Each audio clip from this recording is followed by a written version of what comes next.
السلام عليكم. طبعا عندنا برادو 2012 رايحين احنا لصاحبه الان كشف. يقول عندي صوت في الماكينه في الكبوت، وعندي لمبه الايرباك طالعه في الطبلون، ابغاك تشيك عليها. فانا رحت الان وكشفت على السياره. تابعوا الفيديو الى النهايه، كشف كمبيوتر وكشف ميكانيكي على الصوت اللي موجود فيها.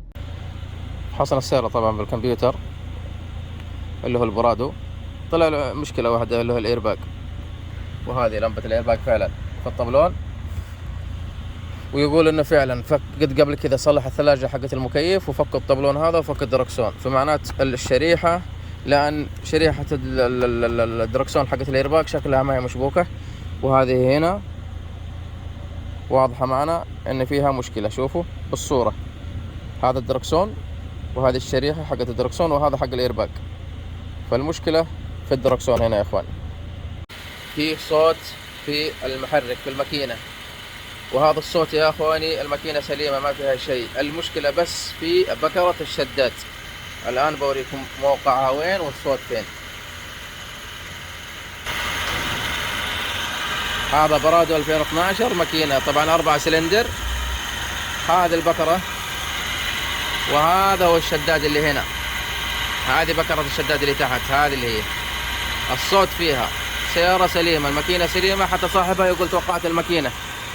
لا الماكينة ما فيها شيء، المشكلة كلها الوحيدة في هذا البكرة. طبعا هذا صوت البكرة سامعينها من هنا، هذه البكرة اللي تهتز شايفينها، هذا صوت البكرة واضح سامعينه. طبعا برضه كشفنا على الأقمشة، منتهية مرة الأقمشة، هذه واضحة.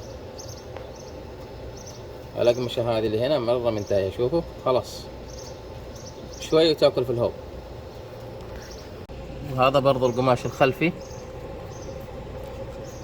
المجرى هذا إذا صار زي كذا، إذا صار زي كذا فاضي المجرى معناته القماش منتهي، إذا صار المجرى هذا مليان القماش راجع ورا هنا معناته لسه باقي فيه عمر.